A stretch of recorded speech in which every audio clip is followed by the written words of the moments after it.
No. We're going to keep it going, baby. All right. Let's go. What's up? Section 128, Celso Oliveira in the house with Eric Holstrom and our big guest this week, Hernan G from We Are Austin TV. So good to have you here. We've known each other for a long time, but this is your first time here at Section 128. It's good to have you, my man. Thank you guys for the awesome intro. And I didn't know that StreamYard allowed you guys to have such a rockin' intro song. Oh my God. I just wanted to keep my head banging. Wanted to throw up one of these. I felt like, what is it, Beavis and Butthead? And there's like a GIF where they're just going like that. That's what I felt like right now. So the vibes are good. I'm happy to be here. Like you said, we've known each other for a really long time. Yep. First time on Section 128, and I'm just happy to be here, guys. Awesome. Eric, how you doing, bud? I'm doing great, man. I mean, we had a great midweek match this week. We saw a bunch of our reserves step up and get the job done, and much like Austin, some very needed points. We need points for different reasons, but both of our teams are really hungry for points right now, and that's the only thing that will satisfy our appetites. Yeah, man, and that's why we had to have someone talk to us about Austin. It's a team that, for some reason, like there's so many parallels with LAFC and Austin that I like to draw. And when the two teams get together, there's always a little bit more. I really enjoyed the game early in the season. Austin ended up winning that game 1-0. Goal from Guilherme Bito, the Brazilian guy there, a header that killed us. And it looked like Austin was going to be a team that to reckon with, a new coach, new mentality, tough defense. So it's going to be good to break it down and just to see how the season went, but also because you guys had a pretty rough week, I like to call it, right? And it's going to be good to get your take on where is this team's mindset today and where are they going on the playoffs, buddy. But before I go into any of this, just going to open up to you to talk about what have you seen of LAFC. All over the media, we bring, Sonny in and everything is happening around LAFC. So just talk to us what you've seen there from your side in Texas of LAFC going into this game. Well, I think you just put it, very, very perfect when you said Son right there. Him and Bouanga, they've been stealing headlines and for the right reasons, for things on the pitch. I also want to give a lot of credit to Son for just being a good dude, being a good human. I mean, there's so much like wholesome things that I'm seeing on the timeline about Son meeting fans, Son going to the Chargers game, just Son doing all these things that I hate to say it, but a lot of people expected that to be from Leo Messi. Instead, Son has really just taken that role of MLS ambassador. And I love that he respects the landscape. I love that he respects the league. You can tell that he's really trying to play some of his best football. Obviously, the intensity level is not what he saw with Tottenham, but he's still very respectful of where he is. And I wouldn't expect anything less from a South Korean. We know that Asian culture is very respectful. I mean, we saw it in big tournaments where was it the Japanese fans stayed back and cleaned up their whole section. I mean, Asian culture just very respectful, right? And I've been seeing a lot of that in Son. So he's been stealing a lot of the headlines, and like I said, rightfully so. But then you have his partner Bouanga, and what I've also heard a lot of people say is that Son has really kind of not necessarily woken up Bouanga, because what is it, 3 seasons in a row where he has more than 20 goals. So it's not like, it's hard. He's back or blah, blah, blah. No, it's just that they complement each other so well. And it's just, it's scary from an Austin point of view, but from an MLS point of view, it's good to see these things happen in places other than Miami, right? And, LAFC is a team that has had a lot of success in the past. These guys have had Vela, just to name one guy that is, world famous. Chiellini. Bell, Chiellini, and so I won't lie. I am happy and I'm bummed out that LAFC will be coming into Austin without those two names. I'm happy because of the football aspect. I'm happy because this gives Austin a chance to win the game. They have to win the game. They need 3 points, or at least don't lose the game. Get a point. Try to fight for that 6th spot. Don't slip into any kind of wild card situation. But I'm bummed out for myself. I'm bummed out for a lot of Austin fans that were waiting for Sun to come into town. This is a rescheduled game, and Yes, it unfortunately, it is. is rescheduled in an international break. So a lot of fans, they reacted to the post that we put up a couple of days ago, saying, "Hey, Austin FC news. Just want to let you guys know, Sun and Bouanga will not be here. The superstars will not be in town." And it was shared by like over 300 people. It was shared everywhere. And that just goes to show how many people were waiting for Sun. Those tickets, believe it or not, the tickets to the LAFC game were more expensive than the Open Cup final for a period of time. It Oh, was I believe Wow. it. it just goes to show how many people wanted to see Sun. And Yeah, and it's not gonna happen, yeah, unfortunately. Not and But gonna happen. you would funny you enough, would you would think that you don't want to, right? yeah, Sorry, go no, ahead, Eric. and I was gonna say, you know, Celso and I, we traveled to the LAFC Dallas game, and actually sitting right to my right in the stands was an Austin FC fan. And I was like, "Why are you here?" And she said, "Well, because Sun's here, and when you come back, it's an international break. So if I'm not waiting for next year, this is the only chance I'm going to get to see him." So funny Smart. enough, right next to us, we had an Austin fan that was there to see Sun, and that's one thing I like about you and a lot of you guys is we're all kind of purists. We're not chasing like a big name player that's going to come out. We're here to watch the game. We're here to see our teams. And one of the things you touched on with Sun is right when he was signed, one of the very first things out of his mouth is, "I want to help grow this league to get even bigger than it already is." And Mm-hmm. it's nice to see after that, like his actions are speaking louder than his words on that. And as you said with Messi, Messi, we never really saw that. It was kind of, his promotion, which is fine and good. Players are allowed to promote themselves. But when you see that kind of selflessness, and it comes into the play, as you're saying with his Bouanga partnership, one of the things we all have had criticism with Bouanga for the last few years is he doesn't really pick his head up to pass the ball. He's always looking to score himself.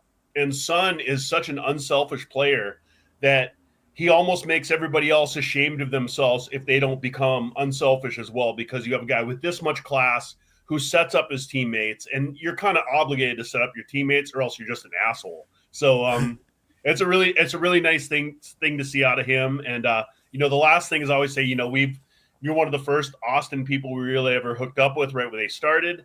And me personally, I've always had a huge respect for the Austin fan base. I think they're still the most similar to the 3252 in all of MLS. The 3252 is I think it's still the standard, but Austin fans have come as close as you can get. Like the passion you guys have, the numbers you guys bring. When you go to the conference final, like you had the biggest parade that I've ever seen of opposing supporters in MLS. And Thank you. Deep down, when you guys do reach that promised land, I will be smiling for you guys when it happens. Thanks, man. Might not be this Look year. at Eric. Eric gets very sentimental with opponents. It's a cute thing he's got inside of him. At the end That's of the my guy. He's the biggest fan that there is in the sport. We're growing the sport here, like Well, we're not killing each other. We're all here to because we love this game. Yeah, except Carson. We don't love them. No, that's just fuck the way it's Carson. going to be. And I think you guys feel the same way. There's just certain teams I don't like. Austin's just not one of them. I kind of want to see them succeed. So Biru I agree definitely with you. feels that way about Carson. He always has a fight with him. Yeah, they're terrible. They're terrible. Well, look, man, let's just stay on track a little bit because I have two very important topics to talk about, and we still have to break down a little bit of this Toronto win because I did have an article out because, as Eric said in the beginning, the two guys that we've been talking about for the last 5 minutes were not here, and they're not going to be for the Austin game. They're not going to be available for the Austin game. So something has to be said about what we're seeing on the field outside of the production of the two attackers, which has been fantastic, by the way. Fantastic, by the way. Unbelievable, right? But as you saw it on the midweek game against Toronto, we had a situation where Jibo scores the first goal for us, and then Davi Martinez has a chance to put us up 2-0. Sean Johnson's doing whatever the hell he can to keep Toronto in the game. And then Jose Cifuentes makes a beautiful pass to assist LAFC and allowing Frankie Amaya to score the second goal. We get out of there with a 2-0 goal. So, Eric, I pass it to you because I've seen a lot of different things, and I'll put the article up in a little bit. What have you seen in this game, right? Outside of course, the attack that wasn't there. to make this a win? And what are you seeing to make this trend happen, right? It's been 6 games. We're winning every game. We're suffocating opponents. What are you seeing from your side here to allowing LAFC to win regardless of who's on the other side? Number one is our defense has been really solid. I believe we just cleared 300 minutes without conceding a goal at the end of that game. So number one, that's a big thing. I think as far as goals allowed in the league, we're sitting at third from the top. Obviously, Philly has allowed the least goals, followed by Vancouver, followed by us. So if a team can't score on you, a team can't beat you, and that's kind of how we've been going. Our criticism for a long time was that what do we do to put goals on the board, because that's something we struggle with at times this season. But it seems like Youngmin Son has kind of eliminated that problem. 100%. Luckily, with that last game, we made the turnovers. Switching to this 5-3-2 has, I think, really, really picked it up for our team. Abobasi basically getting that gift and burying that. I mean, that was really all we needed for that game. And our second goal also basically just came from a bad giveaway. So 100%. What LAFC is doing is they're forcing turnovers and they're punishing the other team for turning it over. And when we're not good, we're not ruthless with, we don't punish teams for the turnovers. We give them more chances. So as long as we can be ruthless like that, we're going to create the turnovers. We want to not keep possession. We want to play, 40-45% possession. This is in our favor. And Tillman has become one of the best off the ball midfielders. Not a great on the ball midfielder. So as long as we are off the ball, we're very dangerous. Yeah. And I'm going to give you 5 stats, again, that I wrote about. I put the article there on the comments for everybody that's watching. Go ahead and check it out. Helps us tremendously. It's a website, independent reporting for us, independent journalism, independent photographers putting this thing together. And look, against Toronto, and this is a trend. This is just one game, but I did this for the last 2 games, and now I start connecting dots. First off, no goals allowed in the last 3 games. That's an important stat because this defense was not as good as we've seen it in a very long time. It's humming. Hugo Lloris is not doing anything. He's just sitting there chilling. 2 and 3, the shots on target, quality shots, as you saw, high probability shots, 6 against 3 of Toronto, even though in both last 2 games, they had more shots, but we had more shots on target, better quality shots, better XG. Possession, and this is where I'll stop, and I'll ask you, Hernan, this is how we play. What do you think of it? Under 44%. We play better without the ball. This is Dolo ball in a nutshell. You play without the ball, you suffocate the opponent for the first 30 minutes, and you do anything that you can to disrupt their flow. 41 defensive, we call it defensive actions against only 17 from Toronto. What do you think of how Cherundolo prepares LAFC and plays, given what they've been doing with all their opponents in the last 6 games? I'm not gonna lie, I am a little bit concerned based off a lot of the things that you guys mentioned in the previous 3 games for LAFC. But some of the things that I saw against Toronto, I mean, you guys mentioned how it was kind of like a gift for Bobo. I think it's just him pressing that back line that creates that chance. We saw Diego Rubio do that against Seattle recently at Q2, where they got a big win against them 2-1.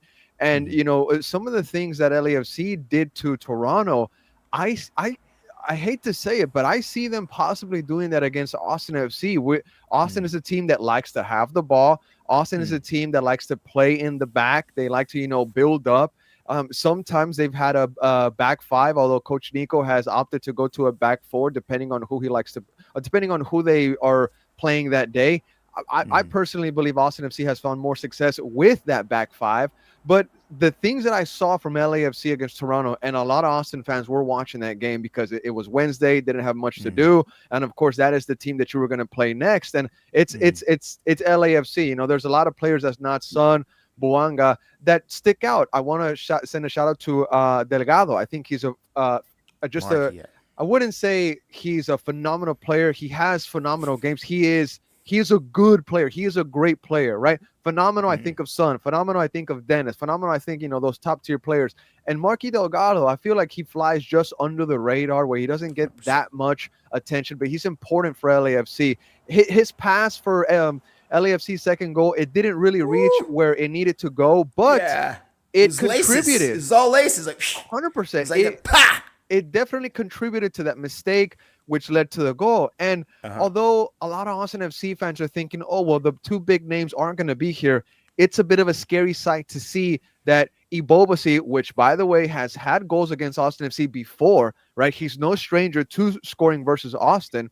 And you also get a goal from Amaya, which is, Frankie, out of came out of the nowhere. out of Yes. nowhere, out of nowhere. So it's not Yes. the best news for Austin FC fans to see that LAFC didn't struggle against Toronto. We did mention how Toronto's not really the best team right now. They're kind of struggling, whatnot. But if I'm not mistaken, they had a stat where they hadn't lost in like 8 or 7 games. They haven't really won a bunch of them, but they've been drawing a lot of those games. So I think LAFC, they're not a bad team, but whenever you can win not playing your best, that's the sign of a good team. And they didn't Yes. have those guys that has LAFC playing at their best. They won't be here Sunday, but it just doesn't make you feel as confident as you would want to be from an Austin FC point of view when LAFC performed well midweek with guys that aren't necessarily the superstars, and there's Mm, guys that are stepping up. Another big thing is that the playoffs are around the corner. Every mm, player wants to be in those playoff games. So this is a lot of those guys saying, hey, Son and Bouanga might not be here, but I got to shine for Dolo so he can see that I can provide for him on the pitch just in case that he needs me for these playoff games. Best of three is not easy. You need everybody. Everybody needs to be on point during the playoffs, and it's a little bit of a scary sight. I'm gonna have a good time watching this game. I think anything can happen in 90 minutes, Yep. but it's not a lot of confidence after what we saw on Wednesday from Austin FC's point of view. Well, I will Go also ahead, give you Eric. this. You were telling me before looking at this game and how we all need points. You're Austin is in the playoffs, but there's a chance that you could end up having to go through in the wild card, and Mm-hmm. certainly Austin is trying to avoid that one game Mm-hmm. playoff. I don't know if you caught our earlier Wait. match last weekend against Atlanta, but you mentioned going five in the back. One Atlanta kept us even with Bouanga and Son scoreless all the way through 80 minutes, basically just by parking the bus and trying Mm, to see if they get something going offensively. They really weren't. It allowed Cherundolo at halftime to basically pull a defender off, put in another attacker because of the threat. But could this be another way that you see Austin basically trying to kind of park the bus, weather the storm, and seeing if they can kind of steal a goal here, which at home you usually don't play that. But is this something you can see Austin doing? It's something that I hope Austin does. I will say that. I really hope that Nico goes back to that back five. He changed it in the Open Cup final, which is a huge gamble. It's a huge experiment to have in a cup final, but he had his reasons, and he has stats that back him, that back his choice up. I really do believe that Austin was the better side against Nashville for a big portion of that game. But that's a whole another topic. They had chances. They mm, just didn't put the ball into the back of the net. But I do hope that Coach Nico does go back to that back five, because if we're being real, I'm gonna expect Austin FC to hold a strong defensive line, hold a very sharp midfield line with Elia. You guys know Elia; he's Oh, definitely yeah. of gonna be course. there. But in the attack, there's some guys missing. Mirto Usuni will be with his national team. He is the main guy in the attack for goals for Austin FC with the absence of BV9. Mm, Brandon Vasquez with the season-ending injury back in the summer against San Jose in the Open Cup. You also have two key defenders out with their national team, Julio Cascante, who was great in the back five, Alexander Svatok, who has kind of made a name for himself. So it'll most likely be guys like Brandon Heinzag, Mateja Djordjevic, who is brand new to the league. We're going to see Guilherme Biru, who is back from yellow card suspension, and most likely Mikel Dessler, maybe John Gallagher, depending on who's the most fit that game. But I'm expecting big things from Austin FC's backline. They have to be on point, and also the midfield. After that, I really do think that we're going to have a Diego Rubio up top that's going to just be waiting for some kind of mistake. He's going to be pressing that man. LAFC backline to try to have some kind of slip up. But the way that you guys have been saying that 300 minutes without a goal conceded, how sound that they've been, you mentioned how they're all in sync. Lloris hasn't had any work to do. It's seeming like Austin FC is gonna try to maybe kind of park the bus and see what kind of mistake they can find, or maybe off of a corner kick. We know that Guilherme Biro has been able to punish LAFC before earlier this season. Yep. So I think there's gonna be a lot of Set set kicks. piece opportunities Yeah. for Austin FC. They're gonna try to take advantage of that, because if we're being very realistic, It's going to be difficult for this Austin FC side to create against LAFC. And if we're being even more realistic, throughout the whole season, Austin FC has been one of the lowest scoring sides in MLS. So it's not really into the favor of Austin FC. They have guys missing. LAFC has guys missing as well. But the difference is that we saw LA perform without those guys, and At Austin home. FC at home, true. And with Austin FC, the guys that are missing, you'd think that they're going to have trouble. I do want to send a shout out to Danny Pereira. He stayed back to complete his club commitments. And actually today we had a midweek meeting, although it's Friday, we had a media availability with Coach Nico, and he threw something out there. He said, well, we saw that David Martinez stayed back. So they kind of made a move saying, hey, well, if David Martinez didn't go, Danny, we'd really appreciate it if you stayed. And he said that Danny made the decision. He had a conversation with the sporting director, and they sorted it out with the Venezuelan national team. But I thought it was interesting that he started off that quote by saying, well, we saw that David Martinez stayed back. I thought that was very interesting. I was gonna mention on this one too, and talk about Danny Pereira, because he usually has a really good game against us. And that's one thing on that lineup that always sticks out, more so than Ilya's. Pereira always plays us tough. 100%. Add to that. 100%. And Donnie has been a guy who let's face it, he's not that super draft pick from 2021 anymore. He's not a teenager. He's not that kid right out of college anymore. He's now been here for 5 years. A lot of the guys are not here anymore. There's a big group of guys that aren't here anymore from the Western Conference Final. Danny Pereira is still here. So he's seen a lot with this club, and he's not necessarily the captain, but he's a leader amongst this team.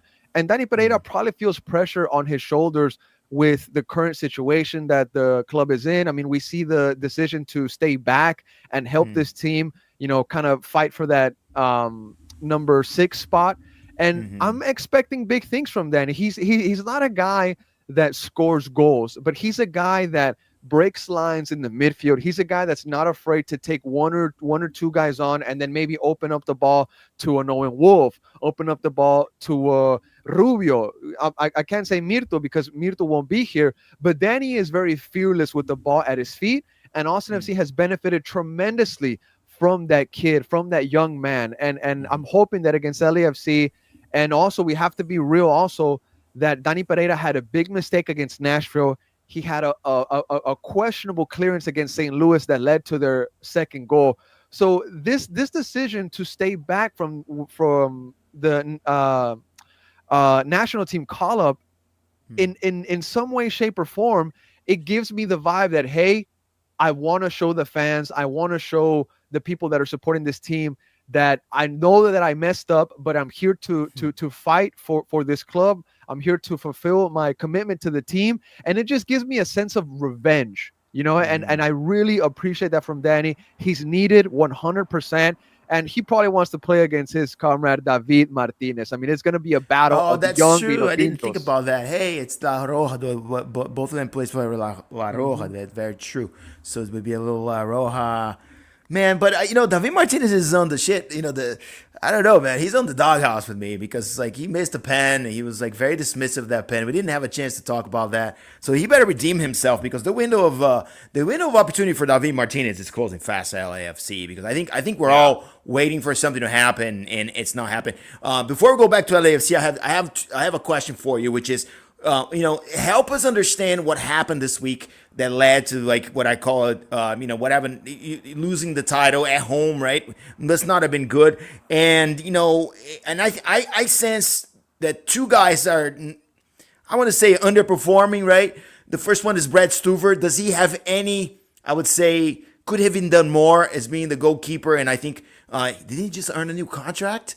And then secondly, Owen Wolf, Baby Wolf. Why is he still there, bro? You just kicked the coach to the curb. And to me, I think this is a guy that's underperforming a little bit. And, everyone thinks this is the next big thing, like David Martinez. So talk to me about these two guys. What's still expected of them? And at the same time, walk us through what happened this past week with the losses. Well, I want to start off real quick with Brad Stuver, right? I mean, he did get that contract. extension for 2 more seasons with options in there and whatnot. And I think that was a Yeah. message from the board to the rest of the players that are waiting for options or in contract limbo. Brad Stuver's been the most consistent player for Austin FC in the last 5 years. And although we are very proud of Brad Stuver, we are very happy to have him in Austin. He just broke the record of the most saves in a 5 year span. But that also has another side to it. It means that your defense has been leaky. It means that you've Mm. allowed a lot of shots on goal. But what a lot of Austin FC fans have been thinking is, well, imagine if it was somebody else. Imagine if it was somebody else other than Brad Stuver. So I am very appreciative of Brad Stuver, and I'm probably defending him here a little bit. He's had lights out kind of games, and I know some Austin FC fans will probably wish that some of those lights out games were against Nashville. It's difficult to play against Mukhtar. It's difficult to play against Sam Surridge. He's fighting for that golden boot. He got the golden boot in the Open Cup. And I think Stuber has done as much as he can for the club, if I must say. And I don't have anything to really kind of ask more from Brad Stuber, because I think he has a lot of Austin FC fans used to a very Cool. high bar. I think he has a lot of Austin FC fans used to a very high bar, and I'm afraid the day, because it is going to come, ladies and gentlemen, where Brad Stuber hangs his gloves or he's moved on to some other team. There could be a massive drop off to what Austin FC fans expect from a goalkeeper, from Brad Stuver and whoever is next in line, I guess. And on Owen, I do want to give him massive credit for the season that he's having. I think that kind of maybe goes to how the things have been going for Austin FC in the attack. Like I mentioned earlier, they're one of the lowest scoring teams in MLS. But Owen Wolf has been a bright spot for Austin FC. I think that he's really kind of grown this season. I think actually I will say that after Josh Wolf was sacked, I think Owen Wolf was able to kind of play more free. I think Coach Oh, Nico has really? I really think so. I think Coach Nico has kind of maybe unlocked a little bit of his ability that has always been there, but they've been trying to get out for a very long time. Sporting director Rodolfo Borrell, in his recent press conference, he said that 6 months ago or 8 months ago, everybody hated Owen Wolf. Now they want him starting in every single game. And he doesn't really bring a lot of goals and a lot of assists, but would you believe it if I said that he leads the team in goal contributions? Like I said, that kind of speaks to the offensive output that Austin FC has had this season. But in 2023, Wow. he was number 18 Shouldn't be. in exactly. In 22 under 22. he was 18 in the 22 under 22. In 2024, he was number 17. So there's some growth there. And then Yeah. this Also year, a zero cap hit, isn't he? it's zero cap hit. There's no supplemental communication. roster. No communication. And today we asked him, shout out to my G Alex, he was taking questions from the media, and we asked him, I was like, hey, is there any communication? Has the U.S. men's national team reached out to you? He said nothing. U.S. men's national team is in town, and all it is just he's just said hello to some of his friends. But other than that, there's no communication. There's no kind of, hey, Owen, we're looking at you. Nothing like that, which I want to ask questions about that. Why? Well, but why would they be? I mean, no offense to him. It's just I think the pipeline's deep, man. Like It is deep. It is At his deep. age, he's past the 20s, so Mhm. he should be playing. He should be playing U20. And if he didn't get a U20 chance, and maybe he did, he's now actually you're talking. he's actually literally a little bit days or hours too old for the U20 call-ups, You see which what is I mean? So it's insane just a bad luck shitty for him. age. It's But just- hot take. I think this season Owen Wolf has been better than Diego Luna. And right now we're at a moment where the national team has looked to the MLS more than ever. What is it, 19 players from MLS? And I know a lot of fans are saying, oh, there's a quota, Don Garber, this and that. He's very involved or whatnot. And the U.S. No, men's I national like team, those quotas, actually. I'm a big I think believer it does in good for the league. And I think Owen Wolf Yeah. I think Owen Wolf is at least deserving of a spot on that roster. I think he's done great Sure. things this season. And just last thing on Owen, in 2025, he made a massive jump from 18 to 17 to now number 4 in the 22 under 22. We had Obed Vargas, Alex Freeman up there. I'm forgetting who was number 3 and number 2, but you had Owen Wolf and David Martinez as 4 and 5. So I've just been really happy with Owen Wolf this year.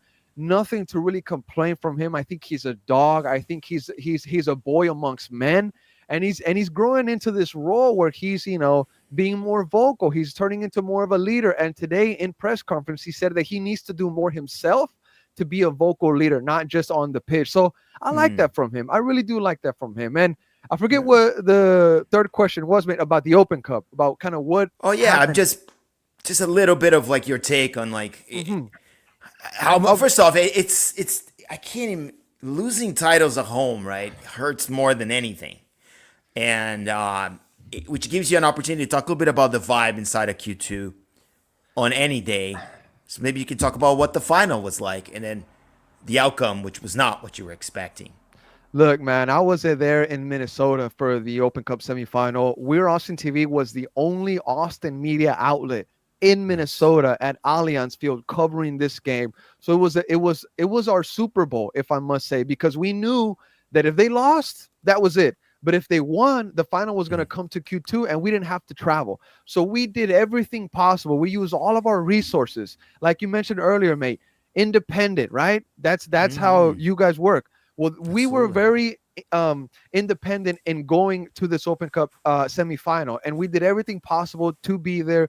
A lot of the players appreciated it. Ilya Sanchez was very happy that he saw we were there. I love Ilya, by the way. He's such a great guy. We do. Ilya is such a great guy. But coming off of that high, going into Q2 Stadium for the Open Cup final, I have never heard Q2 that loud. I've never seen that kind of energy at Q2, and it needed to be at that point because it's an Open Cup final at home. And just like you guys mentioned, you should never lose a final at home. Hell, you should never lose a final ever, especially when you're at Q2 Stadium, when you're at your house.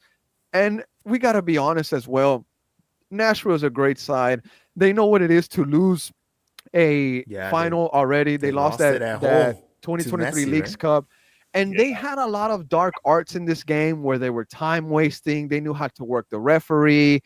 There was a lot of little details here and there, but those are things that you pick up after having that final experience. And I don't want to say that Austin FC is new to a final because they were in the Western Conference final. I was there. Eric, you and I took that famous picture that turned into AI this week. Loved it, by the way.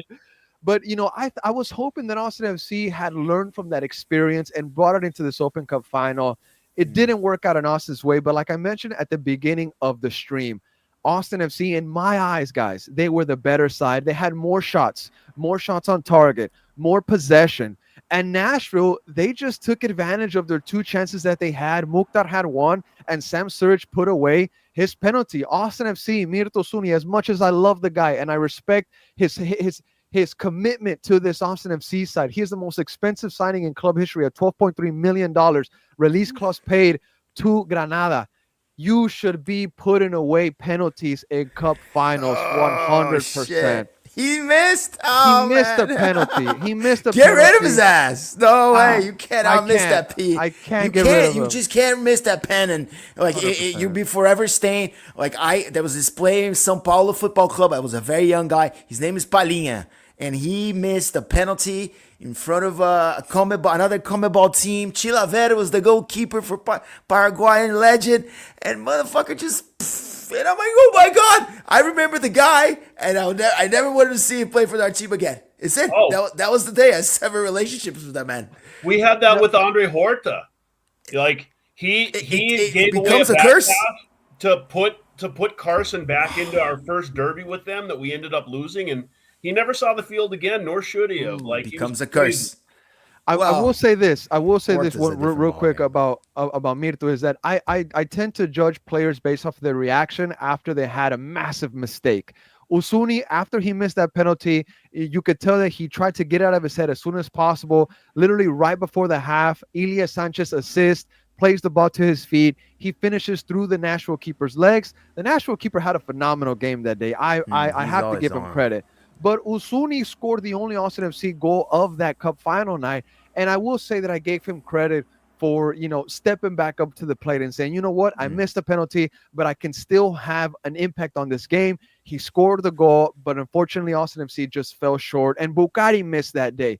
Guilherme Biru missed that day. Diego Rubio missed that day. And, naturally, the fans outside Q2 Stadium, when we were talking to them, they were very clear that they were upset at Mirto Usuni. And I said, guys, what about everybody else that missed? What about everybody else that was in front of goal and missed their chances? Usuni's not the only guy that was shooting at net. He is the only one that got a goal. But like I said, at the end of the day, we can sit here and talk for hours, but the reality is that Austin FC had their chances. They simply did not take advantage of them. Nashville did, and now they have to just kind of just think back and say, hey, just be a goldfish. Exactly. And 72 hours later, you had St. Louis come into Q2 Stadium, a team that was not playing for anything in MLS anymore, just personal records, maybe personal contracts that they want to have next year. Like Jerome Claus, which I spoke with yesterday, saying, I want a contract, so he's playing his ass off, right? Yeah, that's the vibe.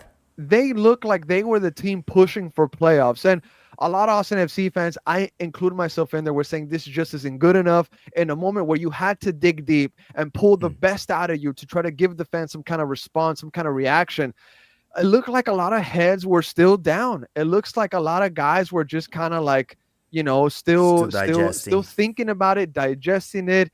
And it was not, I don't want to say that it was not the moment for it, because it's very difficult to get past a moment like that when you lose a cup final at home.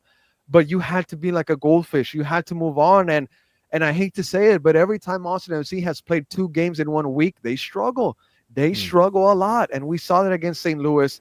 Now they had a little bit of a break, so we'll see what kind of side we see against this LAFC team. You rested coming against us, so let's kind of, first off, I know you got a dinner plan, so let's kind of circle back here to this game that is coming in on Sunday. LAFC has 1 extra day to rest, given that he played the midweek game. But, given that we have a short window of rest, multiple players out, our 2 top marquee players out, what do you think is the outcome of this game? Talk to me. What do you expect this game going like?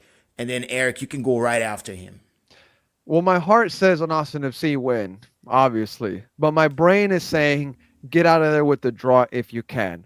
After what we saw Wednesday against Toronto, this is an LAFC side that can look at other guys to get moments of magic, to create, these pressure moments like Ebo. He got his goal just by pressing that back line. I can see that happening to Austin FC. I hate to say it, but I can see it happening to Austin FC in a moment of possession, in a moment of kind of slipping up or whatnot. And then Amaya, I think it was a very tricky shot, because I think Sean Johnson was maybe expecting him to pass the ball, maybe, cut back and maybe take one more touch. But Amaya instead takes a rocket of a shot, and Sean Johnson kind of just has an awkward body position. It's close to his hand, close to his leg. He doesn't know what to save it with, and it goes into the back of the net. So just like I said, my heart says 3 points, but my brain says if you get out of there with 1 point, consider it a good result, because this LAFC side, they're locked into playoffs, but they want to push higher in the table, and correct me if I'm wrong, but they can still win the West, no? Well, that's the thing, because before you go, Eric, and you guys were talking about standings. But look, bro, if you go into the wild card and win, if you're gonna play San Diego, if you go into the wild card, the one right above the wild card, you get to play LAFC. So who would you rather play? But go ahead, Eric. Yeah. Looking at this, and to kind of answer her, we do have a shot at clinching the West. For me, one of the big goals I've had for a while here, since we kind of started being dolo out and we lost the Leagues Cup to Miami, is qualifying for the Champions Cup next season. Now that Sun is here, it's almost even more important to qualify for the Champions Cup next season. We don't have one of those qualifications. So we'll likely get it, though, dude. Yeah. So Vancouver won through the Canadian Cup. So if we can get up to second in the West, that slot's going to fall to us. Otherwise, it's win the cup, and that's pretty much it. But we've been on such a streak now, getting up on the Supporters Shield table has become an option as well. When we lost our 6-point game to San Diego a month or so ago, that's when our destiny was no longer in our hands. And when you're sitting there now, you have to hope other teams slip up. But we've been seeing other teams slip up. Seattle's fallen below us. San Diego has pulled almost level with us. So we're in a good position. If we can get 3 points on our last game against Colorado, and I think if we can get 1 point on this game, I think we could have a chance. 3 points is better. 4 out of 6 would be awesome. Yeah, I don't know what's realistic with this team. So for this game, what do you got, Hernan? I see you want to say something.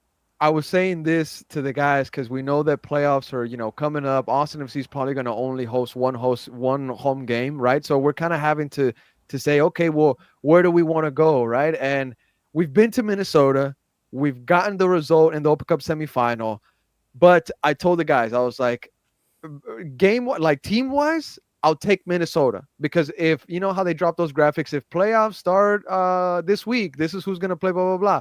I told the lads, I was like, hey, if I could pick team wise, I want Minnesota. But travel wise, I want to go to LA. I always have a good time. I want to see you guys also. So, I mean, playoffs is a whole nother monster. I always say that anybody that makes it into the Western Conference playoffs can go to the final. We've seen that with Portland a lot. So, like I said, team wise, I'll take Minnesota. But travel wise, I'll take LA, man. Fuck Minnesota, man. They have nothing. The only thing they have good in Minnesota is Eric that came out of that beautiful state. Beyond that, that team has absolutely not a chance of doing anything, man. They're dead in the water. And they sold their most threatening player this summer, which is pretty much, I mean, they're sums up your fucking mindset. Yeah, they're kind of coasting. They're slowly falling down the table. I will agree. Of all the high table teams in the West, Minnesota is definitely the most vulnerable, I think. I think San Diego is also one that's kind of starting to slide as well. San Diego is a bit of a kryptonite for LAFC, which is the way they play. They kind of are they kind of work against us. But I guess just to continue with this Austin game, I'm kind of predicting a draw at this game. Yeah. We are a little underpowered. We are on the road. It's a short rest. It's a plane trip. So I always think players can be a little more sloppy than they are usually in these circumstances. Ryan Porteous, our new center back, has been really solid, but we are, ever since Aaron Long went out and Igor Jesus went out, we've been a little bit thin at the center back position. Tafari is starting to get picked up. Segura has been surprisingly solid this year. So we have that. I think Hollingshead is probably going to play in the left just to shore up our defense a little better. Artem Smolyakov is coming into his own, had an absolute dime of a cross that if it was to anybody but Sergi Palencia probably would have went in. But, Palencia is not there for his goal scoring with his one career MLS goal. He's there for aura and defending. So I think we'll get a lot of that. I feel like this game could be a 0-0 or possibly a 1-1.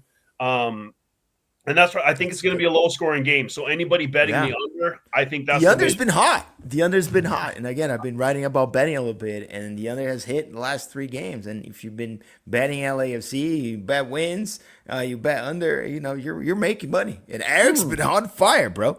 Let me write that down. Let me make sure. No, it's been good. It's been good if you ride the under. Now, the question is, can you maintain the defensive quality that we've seen against a hungry Austin team that may want to show their fans that they still have something left in the tank for the rest of the season? So, and with all your players missing on the other side, but that also means they're not going to be there to score. So the under has even a little bit more of legs. So yeah, I like the under too, man. But Eric, talk to me about the starting 11 for LAFC, and then Hernan, you would go next with your starting 11 for Austin before we do predictions. Okay. Yeah. I think it's going to be somewhat similar. LAFC needs the points. They're going to come out with as strong of a lineup as they can. Up front, I think is going to be Abobasi and Martinez again. As Cal mentioned in the comments, Martinez did come off with looked like a little bit of a knock, got subbed out. I have a feeling that he was close to coming out anyways, so I'm going to assume that Martinez is healthy for this game and will be playing. So we're going to go Martinez, Abobasi up front.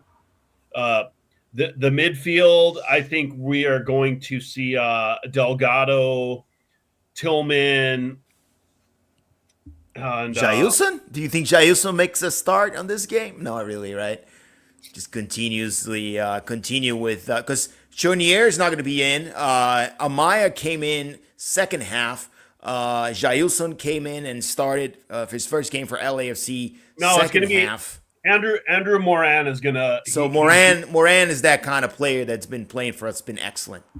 No, yeah, and I think Moran is probably going to be a starter next season. What I've seen of him already has been really good. It's amazing. Yeah. So I think the midfield is going to be Tillman, Delgado, and Moran. And I think on the back, we're going to see Hollingshead instead of Smolyakov starting. I think Smolyakov will get subbed in to add a little more attack towards the end. We're going to see Palencia on the right. We're going to see Tafari, Segura, Porteous with Hugo Lloris in net. And that's going to be it. It's basically the same lineup we started with, except for Hollingshead instead of Smolyakov. By the way, the Brazilian looking lost when he comes in, it's pretty much me going anywhere. I always look lost. I never know where I'm going. And it's pretty much how Brazilians operate. But anyways, just kidding here. Jailson will get his pace. He's fine, but he's also not the best player. So, he's a good death piece for us. Hernan, talk to us about who do you think starts for ATX. By the way, everything is going on in Austin, man. Austin City Limits. I think F1's going to be there. Yep. Shit, man. Like, everything is happening in Austin. You also have the Longhorns playing against OU. That's like one of the biggest Oh, college yeah, the football Red games. River Battle. Yeah, it's up in Dallas, but a lot of people from Austin travel to go see that game. One of my friends is actually on road right now to Dallas, waiting to go see that game. So a lot of things going on, just like you said. But it wouldn't surprise me, even with everything going on, Q2 will still be, it's only a 20,000 seat stadium, and I think it'll be loyal too. It'll be very packed. But it took me a while, but I think I finally figured out Coach Nico, and I see him coming out with the 4-4-2 lineup. I was talking all about this back five, but I don't think that he has the players to kind of supply what he needs in a back five in the attack. He has what he needs on defense, but I see a 4-4-2 with Guilherme Birua at left back, Brandon Hines like next to him, Mateja Djordjevic because there's nobody else to play that spot, and we'll see Mikkel Dessler as right back. In the midfield, I see Owen Wolf as a left midfielder he's been doing great at that spot. I see Danny Pereira playing next to him. Next to Danny Pereira, we'll see Ilya Sanchez. And on the right side, you're going to have Osman Bukari, the pacey winger from Ghana. I think he's going to do – I think a lot of weight is going to be on his shoulders to create chances versus LAFC. And in the attack, very simple. You just have two guys up there. One will be the no-brainer, Diego Rubio, the veteran striker, but he's been – crucial at moments for Austin FC. He's kicking them tires. Still kicking. He's still going, and he's gotten some goals this season. He's got some pretty big ones that have helped out Austin. But the other guy next to him is the man on fire. He's been the guy that everybody's been talking about recently, CJ Fodre. Young kid. Fodre, yes. Young cat. I baptized him as the boy who became a man against Minnesota in that Open Cup final. So I think he's going to be up there as a partnership with Rubio. So I see a 4-4-2 against LAFC. 4-4-2 against LAFC. And since you have the mic and the attention of everybody, you've hinted, but you kind of went back and forth with your heart, and it's always the debate and the dilemma. But talk to me about the outcome of this game, your final score. Hey, sometimes you got to tell your heart to just chill out and take a seat in the back, and your brain is in control of this one, right? I'm going with the 1-1. I think you guys hit it spot on. This has draw written all over it. Bet the under. Check out the article that Maya G. Celso has been putting out. If you don't, you just don't want to make money. You just don't want to make money, okay?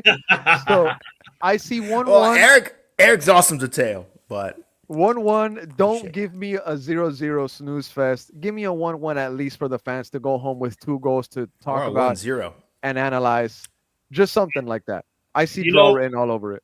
For the sickos, there are a lot of exciting 0-0s out there. 0-0 doesn't mean it's a boring game. 100%. Spot on. What do you got, Eric? You kind of gave us the recipe of how do you think this game is going to go, which is very similar to my script.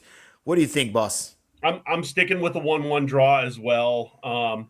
If it's not a 1-1 draw, it's going to be a 2-1, and that's because somebody gets a set piece, most likely a corner, which we're not great at scoring them. We're pretty good at defending them, but with the guys out, I could see this as, with guys plugged in, somebody goes unmarked and puts it away. But I'm staying with a 1-1, but I will say, just if it's not, that's how it happens. Okay. Yeah, I'm not feeling good about this one, guys. I think, first of all, I hate streaks, and the road streak for LAFC has been insane. Austin FC has a lot to play for. They're really trying to improve their seeding. Is this your last home game? Yes, this is the last home game of the regular Oh, season. fuck me, dude. This is getting worse by the minute.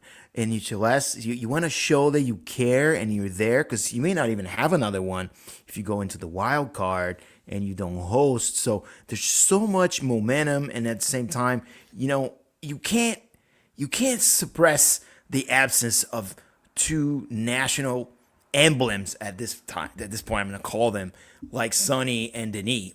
And at some point, that's gonna come back to haunt you. You can do it at home under the lights against Toronto with Jose Cifuentes playing for you, but you cannot do it at Austin with all the pressure with a team that is extremely organized defensively. So I'm going the 1-0 Austin win over LAFC. Very sad, but the under will hit again, and the streak will come to an end, and we'll just move on to the next game. So that's my scoring prediction, 1-0 Austin. Not looking good for us, Eric. I'll take it. All right. So I'm sorry. It's how I feel it. Hernan, you're welcome to stay. We're going to just wrap up a couple things on our side here, but I know you got to go as well. So I leave it up to you to, first off, let us know how everyone can find your work. I know you've been busy with the baby, and I'm so sorry to tell you it's going to get busier and worse. That's just the way it is. It is. Embrace the chaos, baby. But talk to us about how we find your work and what you've been up to these days. No, well, you guys can check us out at Weird Austin TV on Instagram. You can find us on X, or if you call it Twitter, whatever you want to call it these days. We try to be on TikTok, but it's hard to be on every single platform. We also try to be on Blue Sky as well. We have fans in every kind of platform. It's kind of like these streaming services. You got to have one of everything these days. You got to have Prime. You got to have Netflix. You got to have all this and that. So we try to be everywhere. YouTube as well. You can also find us there. On the dad duties. Hey, my master plan is after a while she's gonna be my little intern. Hey, go get me a piece of paper. Go get me the pencil. Go get me the pen. We're gonna go to Q2. My 8-9-year-old starting to ask me, hey, if you need some help editing a photo and stuff. So shit's coming, man. They'll become little soldiers for us. That's awesome. You know what I mean? And I can't wait to see photos of you taking the little one to the game, because it all started for me like that. I'm like, I just want to go to the game with my family, and then suddenly it becomes contagious. Eric, same thing. You just wanted to go hang out with his family, and there he is. He goes to every game. So she's appreciate actually, you, my man. She's actually been with me to a couple academy games earlier this year. Yeah. I had the whole kangaroo thing. Yeah. She was in there. We were watching the 15s, the 18s play, and I'm gonna do as much as I can to have her involved with it. But the reality is that her mom is like, it's too loud at Q2. Yeah, it is. So you put the little thing on if they're concerned. They got headphones. Come on, lady. That's mom's job to become protective. 100%. But look, guys, I really appreciate you guys having me on here. Hopefully, in the very near future, I'm going to make the trip up I-35, and I'm going to see my good friend Eric. Yeah, man. That's going to be meet up in Dallas or something, man. That was a lot of fun going up to, I love Texas. If I could, I would be there this weekend. There's just so much going on. So much going on, man. And stuff going on. Don't worry about it. Heading to Austin's next LAFC game in Austin. I plan on heading down there too. Look, that'd be really fun. When that happens, let me know, and I will make the journey down here easier in any way, shape, or form that we can, brother. But I thank you guys for having me on here, giving me the time to talk Austin, talk LA. Yeah, man. We want to understand what we're getting ourselves into. Sorry, we call them, call our friends from Texas. Hey, our liberal friends from Texas. Well, how do they say in Toy Story? You got a friend in me, right? Hey, yes, perfect. buddy. perfect tune for this. And I'm excited to see Ilya Sanchez's face this Sunday. I think this is going to be a big moment for him. We love Ilya down here. I'm sure a lot of people up in LA and all over the country just respect and love Ilya Sanchez for what he means for the league, what he does for different teams, and just a kind of ambassador to MLS. I wonder if he's gonna call it. A lot of these guys have been calling it. You know what I mean? Darwin to Magby, and of course the Miami Clowns. So now, I think Ilya's looking at himself and just hey, I've done so much. Do I need to do more? But he seems to still love the game, right? So maybe there's one of those guys that it's hard to take the game out of him. Funny bit during the media availability leading up to the Open Cup final.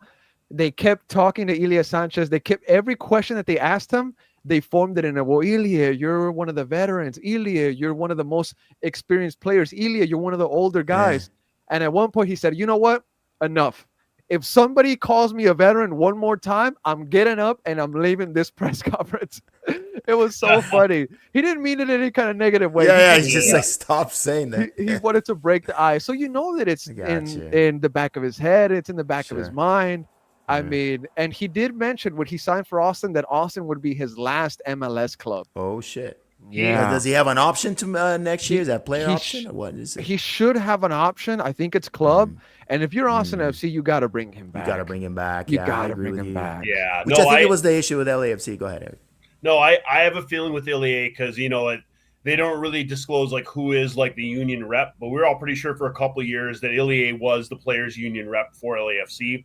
Wouldn't be surprised if he also is for Austin, and he is such a well liked and awesome guy that I think MLS as an organization, the front office would be foolish to not, when he does stop playing, to try to bring him into the MLS office, the league office, and find something for him to do because he's just that guy that, man, they would be foolish to let him go without doing something. And I agree. one more thing that I want to mention is Ilya and the coaching staff and a lot of the academy coaches, they have a little bit of a Spaniard club going on. Nico Esteves, Spaniard. Rodolfo Borrell, sporting director, Spaniard. A lot of the academy coaches are from Spain. And Ilya Sanchez from Spain as well. So we're kind of like the new Spain is what we call this Austin side this year. And so, I would love to have him back. I would hate to see him go, especially in the way that they lost this US Open Cup final. I think if Austin would have won the Open Cup final, I think Ilya's decision would have been a lot easier. But unfortunately, I think he's still chasing something. And hopefully Austin can give him some kind of joy in these playoffs. But in reality, it's going to be tough. And Ilya can't do it all by himself. He's a great guy. He's a great human, but he's not 25 anymore. Yeah. Ilya, don't kill me. Don't kill me. I'm not calling you a veteran. He's a veteran. He's a veteran. No. Just kidding. Yeah. I love that guy. I love that Bro, guy. like, I appreciate you being here. Really, really cool. We're almost against the hour, so might as well ask you one last question, and that goes to you as well, Eric. I'll start with you, Eric, because I'm actually really... We talked about this before the show, and then you put a tweet about a poll together, and I want Hernan's point on this, and I'll give you mine if there's a little bit of time. But look, LAFC is going to lose their coach in, a month? Cherundolo is going to walk into the sunset or into hell. One of the two. We don't know which one. Or to Hanover. Or Hanover, that's purgatory, basically, anything like that. But I just want to know if you have a choice between Tata Martino and Razov that would inherit everything that's been built by Cherundolo to this point. Eric, I'll go with you first. What would you do, and who would you rather give that job to if those two were saying yes you and they were the only two choices? Don't give me the Palmeiras option. I would lose it. You can give me any reason you give me to talk about Abel. Abel is gonna be no, man. For me, it's a no-brainer for Razov. Again, I'm not an El Tree fan, but I know amongst the LAFC fan base, there's probably more El Tree fans than there are USMNT fans. And I know that guy is hated by El Tree fans. They feel he sabotaged the club there. So that's number one. You don't want to alienate a big group of the fans. And Razov's been there from the beginning. I think he's a good continuation of Cherundolo, which, as we can see right now, maybe we'd like to see some tweaks to things, but ultimately, we're rolling right now. So I don't want to see us blow that up and go a completely different direction. So it's Razov for me.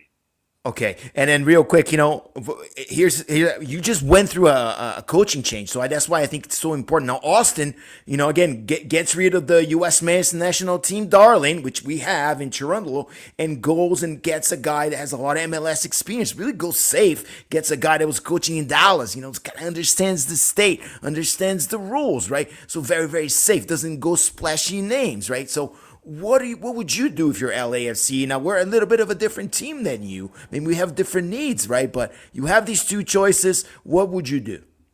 Well, I think Tata Martino, if he can do anything, is work with big names. We know he's been part of Mexico. He's had to deal with a lot of pressure from there.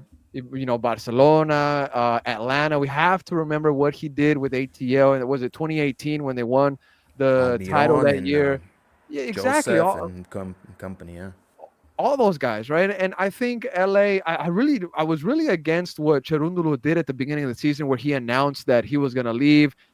As soon as you announce something like that, to me, you got to bounce. I didn't like that kind of taste and flavor that he left in fans' mouths, kind of like saying, well, then what does the season mean to you if you're going back to Germany with your like family or whatnot? Well, what is 2025 going to mean to you in a LAFC point of view? And now you have Tata Martino, who I think Tom Boger said that it's not confirmed that he's, kind of like in talks, but he's part of a list or something. LAFC needs a big name coach. They need somebody that is going to take this.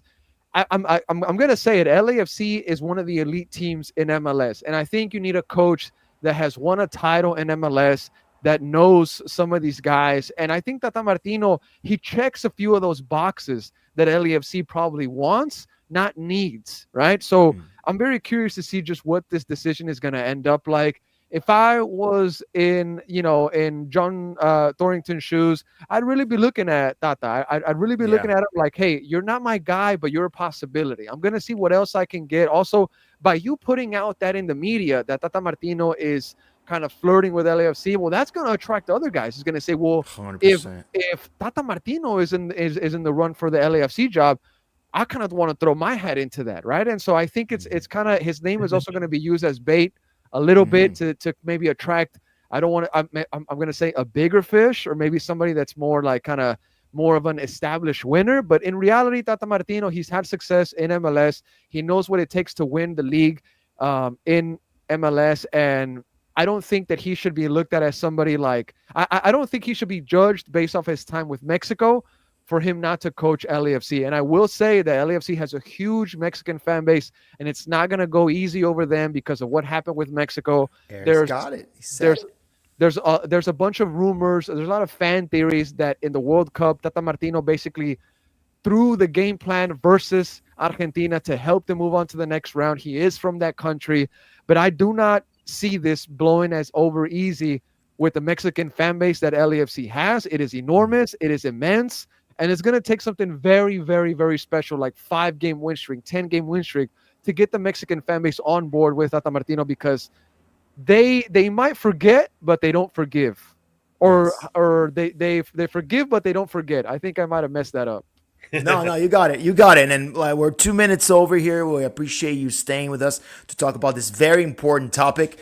Plus, I had to stay over. Juan Vargas is in the chat, so we had to basically give him a little bit of time and also give you some time to talk about an important topic, which is going to be this coaching change for LAFC. Yeah, I don't know. I just know that everyone thinks Tata is going to bring all the South Americans here and he's going to make them all play well, except that our director of football is an expert in European soccer and has bringing in all these high caliber players and no one knows from Europe. So how's that going to play out with Neil McGuinness in the top of the office? And again, this is a big 180 for John Thornton to bring someone that is going to demand South American influence in the locker room. And it will require so many different changes with the roster, with the pieces, that I think it'd be a really, really hard sell. And at the same time, you have to keep the fans happy with someone that has a little bit of baggage, right? With and not good with the L3, and that's something that goes a long way here in the City of Angels, as you know. So guys, that's our show. I really appreciate all of you. Eric, as usual, you're my guy. You are an awesome partner. It's been a pleasure to do this episode with you, as always is. Eric, you want to say some parting words before we get out of here? Nah, you had your hand up like this. Good episode. Let's get some harumps up here. No, yeah. It's been good. It's been good. For coming. Thanks, Cal, Juan, all you guys here. Yeah, the chat's been glit. It's not our usual night, and there's a lot of other stuff going on. So appreciate everybody. It is Friday night. I am thirsty. I'm going to have a beer with my family. Hernan's wife's probably gonna. She's probably like, let's get some dinner going. Let's go. Yeah. And by the way, take out. Oh, by the way, any coach not named Hernan Crespo is good for LAFC. Hernan Crespo, you can go to hell, you horrible coach. Another Argentinian. He's the Sao Paulo coach. I hate him. And yeah, let's just not get that guy. But again, guys, appreciate y'all being here. It's been so much fun. And it's Friday night. Let's go out. Let's have some drinks. Let's have some fun and watch LAFC Austin on Sunday. It's been a pleasure. We'll be here on Monday to break down the game. And Colorado's next. So we're going to try to get someone from the Colorado troops to come here and talk about what's going on over there with that team. I don't even know if they're going to make it or not, but they're going to try it. And Denis Bouanga is going to be chasing that golden boot there as well. So subscribe if you can on YouTube. We're also on X, and we'll see you guys next